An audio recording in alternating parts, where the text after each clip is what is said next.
Good afternoon. Earlier today, Sedgwick County Health Department announced their first case of measles in Sedgwick County. It is in a child between the ages of 5 and 10 years of age. The child was exposed during travel outside of Sedgwick County. We work with the families to identify where they've been, where people might have been exposed, and when we're not able to identify every person, then we let the community know.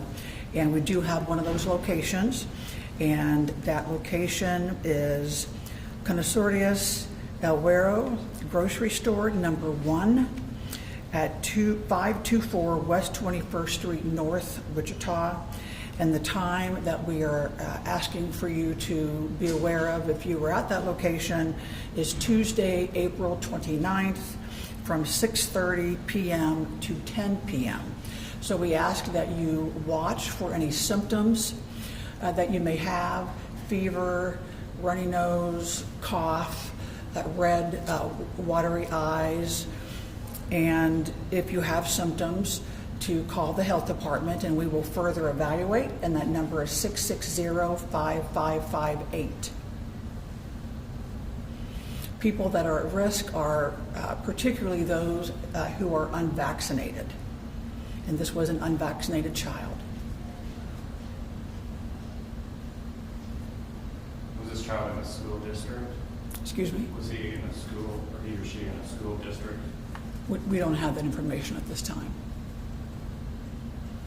Do you know if the child was like at a different location other than the grocery store in the time where there could have been exposure? Outside of Sedgwick County is all we know at this time, is where the exposure occurred.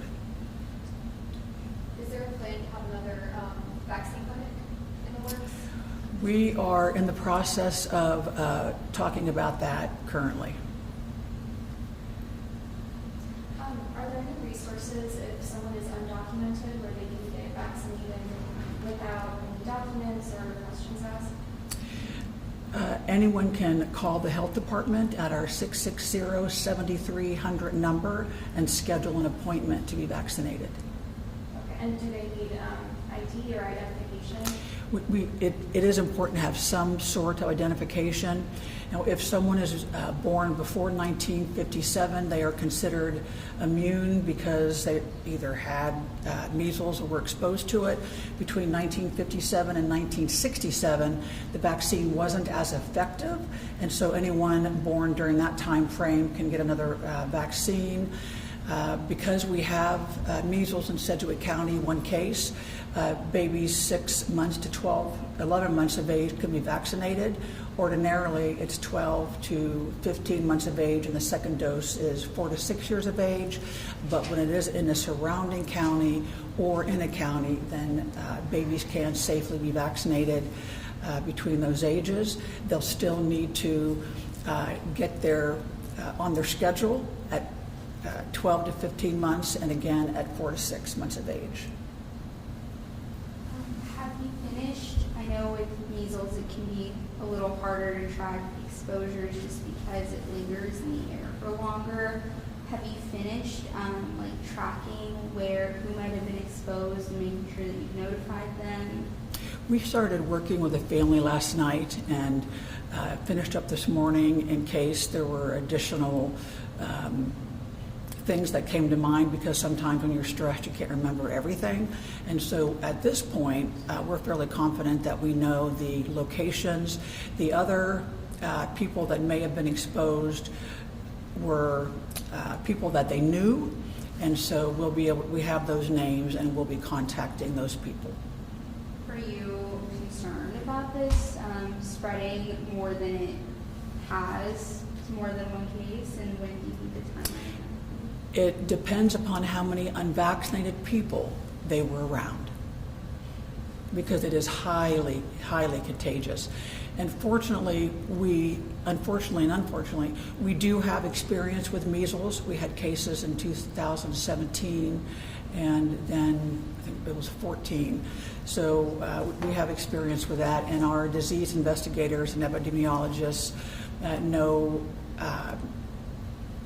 how to question the family to help them remember everything, where they've been, who they've been around, and just like this location, asking everywhere they've been during that time frame so that we can identify and let the public know if there's any risk to them. Do you know, like, the child's condition? Is it severe, or are they, like... At this time, I don't have that information. So if you're vaccinated, are you in the clear? I mean, you don't have to worry about it? It is a very low probability that someone is vaccinated, but the vaccine is 97-ish%, effective, and even after the first dose, if someone just has one dose, they are 93% protected. But that extra bit is also important. So if anyone 7 to 19 years of age only has one vaccine or doesn't have any vaccinations at all, it's important for that age group to be vaccinated. There just needs to be 28 days in between those doses. Do you have any advice that you would give parents to take their children to daycare? At this time, we don't have any information about daycares being at risk. And it always is the same recommendations of stay home when you're ill, particularly when there's a fever, runny nose, cough, even though that can be allergies and cold season, but it just, particularly if there's a fever, it's important to stay home and do your best to stay away from people that are ill. And it gets back to the basic of the best way to protect ourselves is through vaccination. Is the vaccination at 6 months, is that a recommendation or just an option?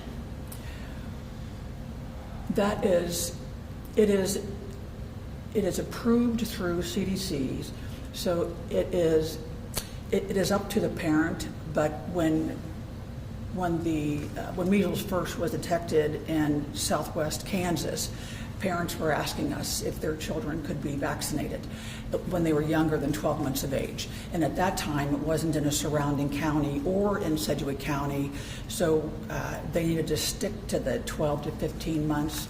But now, if anyone would like their baby to be vaccinated and they are planning on getting a vaccine, yes, between 6 and, if they're anywhere between 6 and 11 months of age, they can be vaccinated.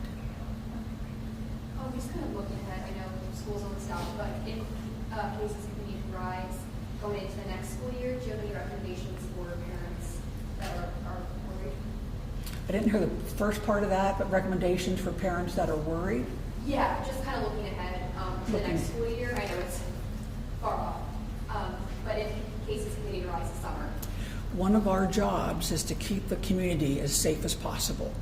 And so when we are working with any family or any individual that has measles or any other contagious disease, and everyone cannot be identified, we will let the public know. And down to this time frame, 6:30 to 10 p.m., because the measles, that the virus is in the air for 2 hours after. And so protecting the community is extremely important to us. So if we will let everyone know if we cannot identify every single person. And you don't think that that child was exposed to other kids in a school setting at all? Not at this time. Can you talk about what groups of people, I know you've talked a little bit about the unvaccinated people, but what groups of people should be kind of more concerned about exposure and kind of checking their symptoms more? So those at risk for complications would be, young children that can't be vaccinated yet, or that possibly only had one dose, pregnant women, because pregnant women cannot get vaccinated, and anyone with a compromised immune system is always going to be more at risk.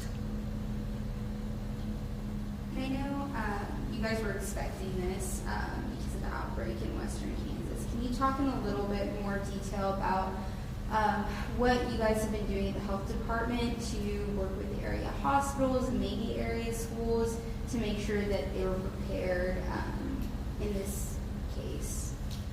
Well, we're hoping there's no outbreak, but you never know. But we have a ongoing relationship with the hospitals and with the school districts in particular. We've always worked with the schools when there's any type of contagious disease. So those relationships are established. We began maybe 5 to 6 weeks ago now with having a clinic, and we've had 2 clinics just to give our residents an opportunity on a weekend to be vaccinated. And we had adults and children both come in, and we've been working with our strategic communications in the county and been putting out information through social media. We have updated our resources on our website, have distributed information to partners. What number is considered an outbreak? What case number would that be?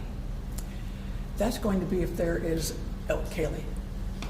Oh, just more than one. So more than one? Or And one? so one, you're saying, one. One, because our typical level is 0. Okay. Prior to 2000, it wouldn't have been 1, but Does it have to be a local spread for it to count as an outbreak? Like this child was exposed? it's going to be in the area. I mean, there can be connections in different states, but in the area. Oh, so this is already considered an outbreak? With one case. And outbreak has connotations of really bad, but outbreak is when you surpass your typical level. So if we had a low level, like there's flu, it takes more than one case with flu. So if we had measles, then typically, which we haven't since 2000, then it wouldn't be just 1, but we don't. So our baseline is 0.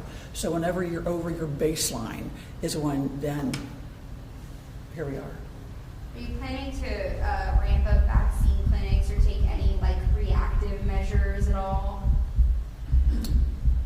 As far as prevention, well, in our own clinics, our West Central Clinic had already started screening people when they called in for an appointment to see if they had any of the symptoms.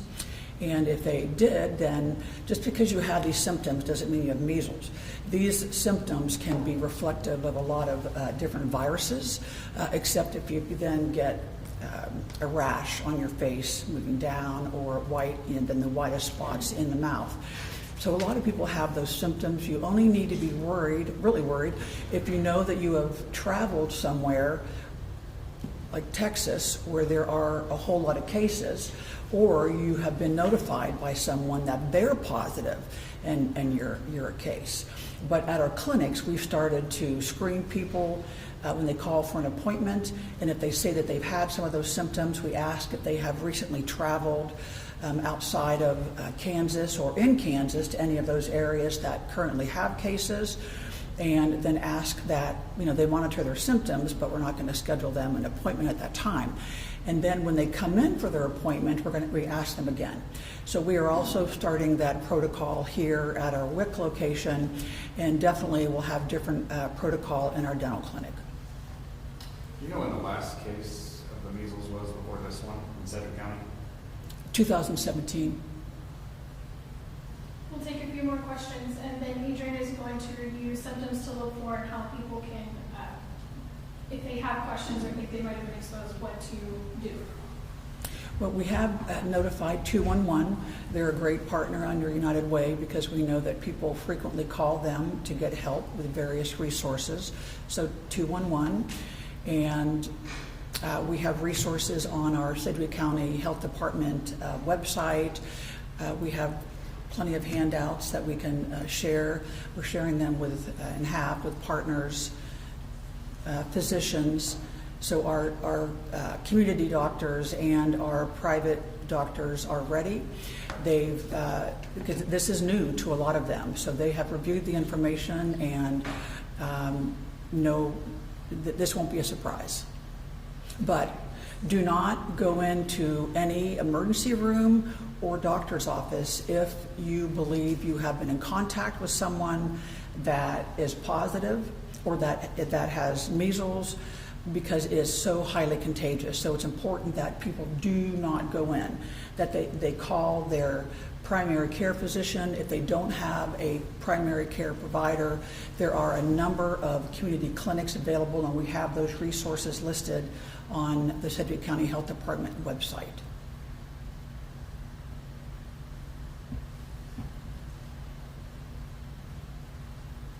Thank you, we appreciate it. If you have any additional questions, please let us know.